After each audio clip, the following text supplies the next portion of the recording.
up, everybody? It's your boy the Kryptonian saying here, bringing you a review for One Piece chapter 568. And just a quick announcement before I get into the chapter review, yo. You mean to tell me that in the SBS corner, Oda gives Boa Hancock's not only measurements but age? So I had Boa Hancock figured wrong, man. I thought, Boa was lower down on the 20s level, man. So to find out that Boa Hancock is only a few years older than me, that's pretty cool, man, just to kind of see that. So, I got another character that's been introduced that, Luffy's been kind of running around with that's kind of close in age with me. So I thought that that was pretty cool. Now, the other thing, too, is like Oda's getting ridiculous with these measurements for the women, man. Absolutely ridiculous. You mean to tell me Boa Hancock is a J cup? I didn't even know breasts came that big. Are you serious? Like, I was blown away. I think it was Nico Robin or Nami who have the I cup. It's like Oda's just getting bigger and bigger. It's just like, is this going to be a gag now? And the reason why I say is it going to be a gag is when you look at different series, like in particular, like with Fairy Tail, like the boobs, like Lucy's boobs just got bigger and bigger as the series progressed. But to be fair, I mean, Hiro Mashima did a better job at least making things better proportioned. Whereas in One Piece, the women got these really small frames with these really big boobs. Or in the case of Boa Hancock's, at least she's got some hips and everything. But getting into the chapter review, enough on that, man, because I've kind of drilled that into the ground enough times, comparing the two series of the women. But you mean to tell me that Whitebeard and his crew are really falling like this? And it's in the same chapter, and this is what I'm expecting now. It's in the same chapter where Ace says that I don't want to die. My shipmates, Whitebeard, Luffy, they're bleeding, they're dying for me. I can't do this. You get this emotional flashback where Ace asks himself, and I'm going to touch on this in detail in a moment, but asks himself, was it even worth him living? Should he have never been born? And it's just like Ace is at that moment now where, like I said, when you have the descent into hell, you come to that crossroads where you say, I've had enough, and you reach out for that hand to pull you back. That anchor, if you will. But in this case, the people who would be reaching out for Ace, they're nowhere to be found. Luffy is out here getting adrenaline shots. I forgot all about the fact that his body hadn't even recovered from what was going on in Impel Down, because this dude is just left and right fighting, high energy, on 10. I forgot all about that. And Ivankov makes a really good point. Ivankov says, like, hey, if I give you another shot, it's probably going to kill you. I can't face your father like this. I can never face Dragon if something happened to you. And Luffy, when Luffy ends that chapter, revitalized, shouting out to the heavens, screaming out Ace. And Ace makes that eye contact with him. Very beautiful panel to kind of have things in that way. But I mean, the dark stuff with this chapter, make no mistake, there's a lot of dark stuff in this chapter. It makes me think that Oda's going to set Ace up for the cruelest ending ever. Because if you look at it, Luffy does not have the power to fight the admirals. That's been clear. His grandfather is fighting. Garp, again, that old man muscle, what I was talking about. Garp is on a whole different level than Luffy. And I have no reason to believe that Garp wouldn't knock the hell out of Luffy at this point now. After what he just did, taking the stand that he did. He's going to pick the Navy before anything else. And so he's got these impossible odds. And Luffy, he's got the type of character you want to root for him, but all around him, the big badasses that are fighting on his side, they're falling. Whitebeard, all of a sudden, you see him, bleeding out, and I'm guessing it's because of the wound, but it might be because of those tubes and everything that he was hooked up to when we got first introduced to. And that's when Marco looks in. He's like, I knew this was going to happen. So I'm guessing it's because of that. And that's when Akainu says, not even you can escape time. And this is after when the chapter opens up where you have Whitebeard telling his men, Garp is just a washed up old fighter, don't worry about him. It's like Oda on the very first page foreshadowed what was getting ready to happen. Even Akainu tells him like, hey, you gotta understand you're from that same generation too. You better chill the hell out.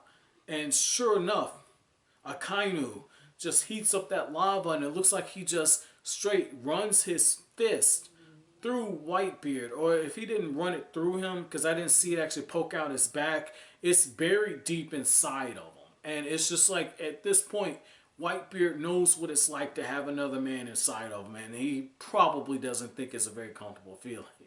But here's the other thing too. While this is going on, it's like a domino effect. Marco, he's rushing forward, and Kizaru is like, yo, most people when they lose sight of victory, dude. You should have been paying attention.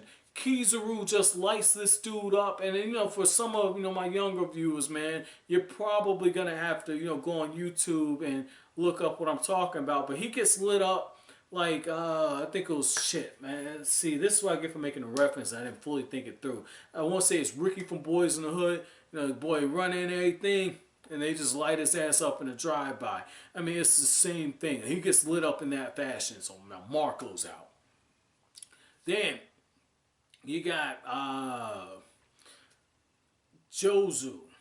Now he's looking. He's like, "Oh, Marco," and that's when Aokiji just freezes his ass and it says, "Look, you looked away," and it's like them basically pointing out exactly what got stated, which is the moment you let your guard down, you lose the battle. You have to stay focused, and it's something that like in our generation, so like the back end of the millennials, the early millennials, like it's something that we can kind of take away from our generation.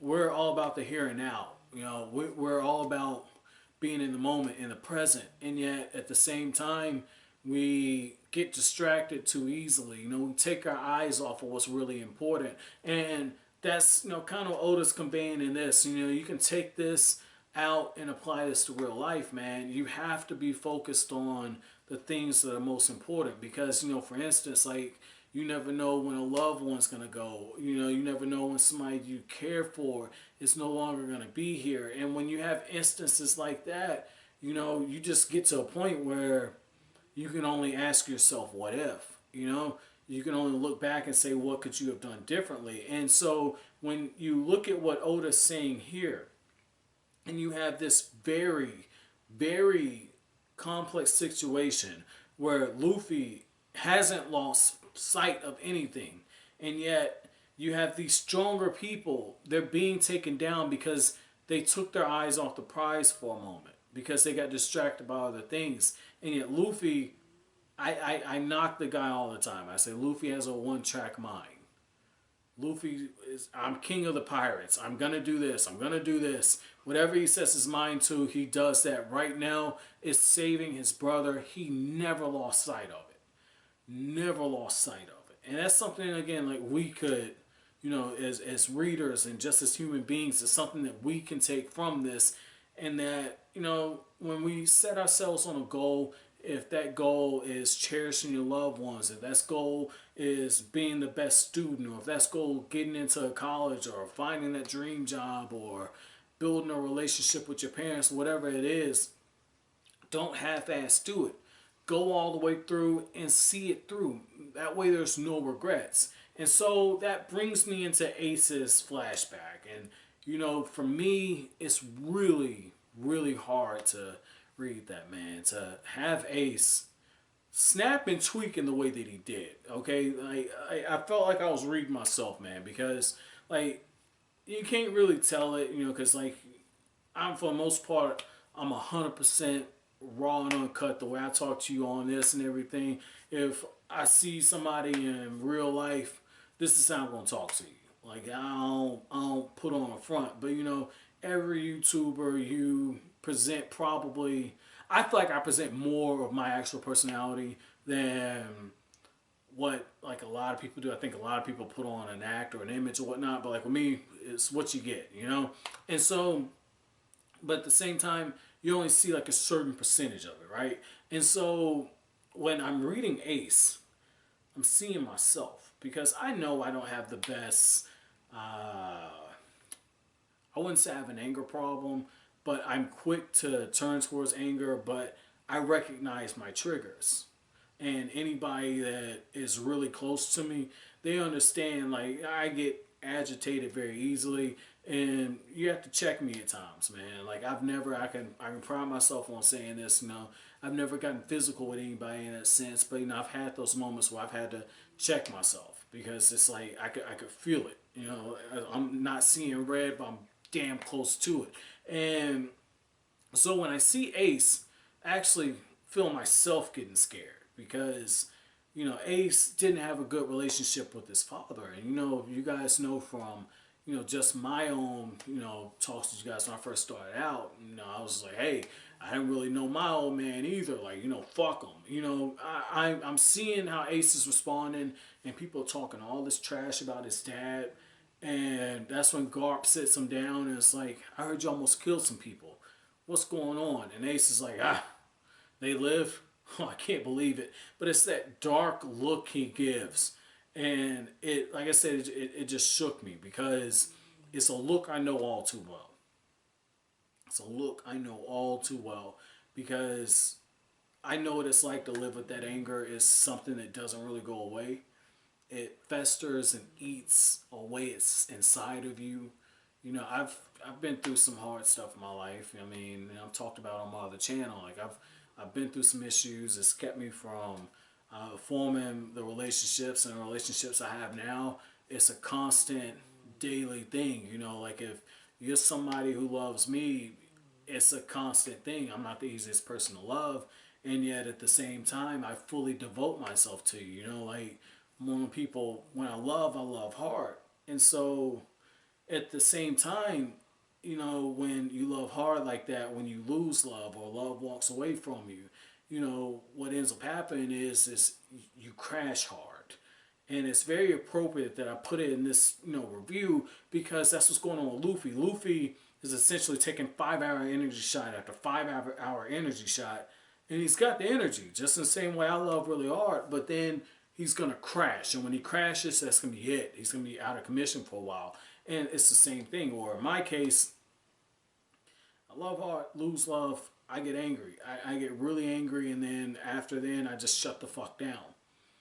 I shut down. And so with Ace, when I see Ace, it's the same thing. I see that anger in Ace.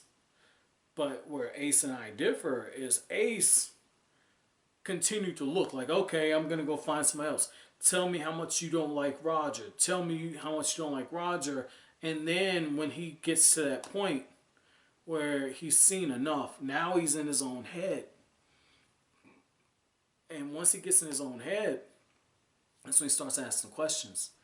Is it better that I was never born? Would the world have been better without me being here? Was I a mistake?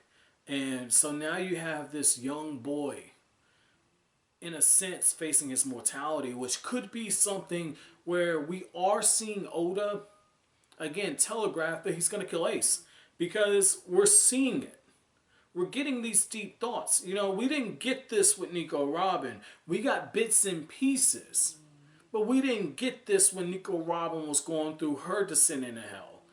Like her whole flashback with O'Hara and that whole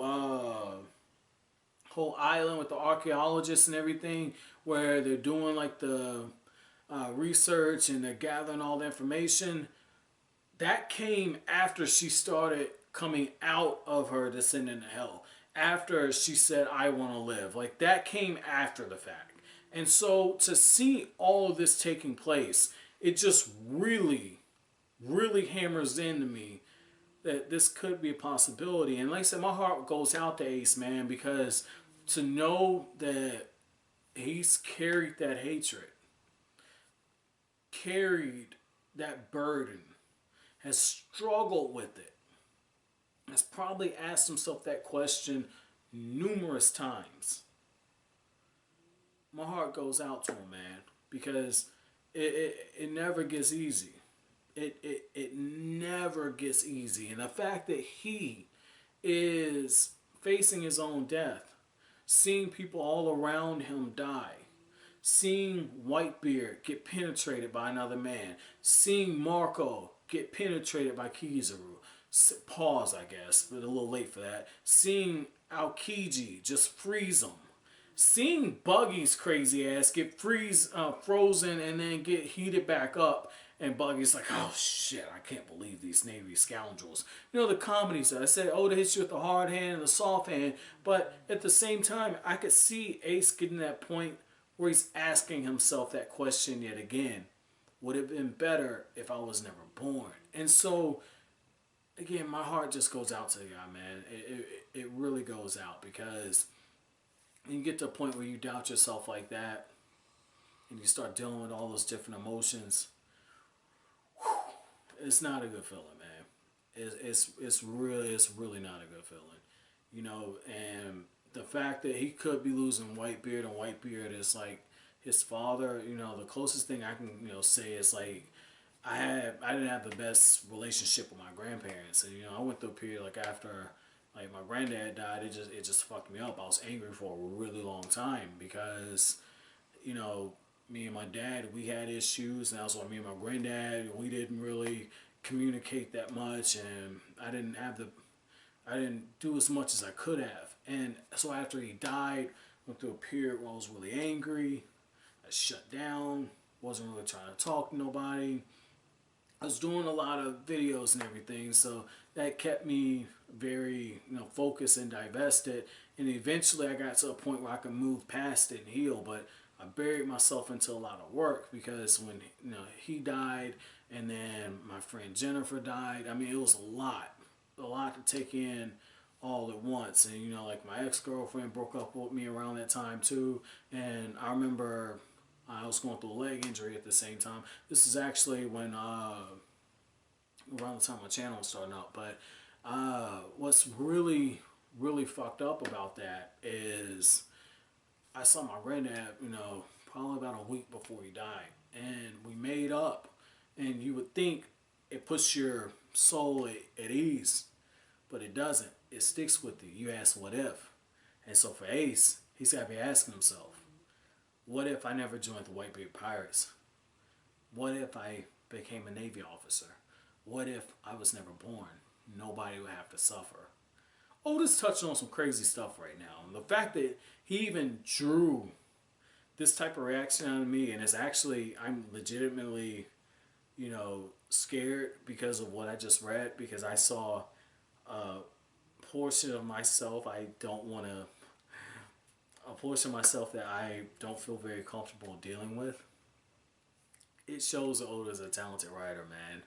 So, if you can't tell, this is a frustrated smile. But my chapter question to you guys is, have you ever, this is a fucker, we're just going to get dark in the comments section. I don't give a fuck right now.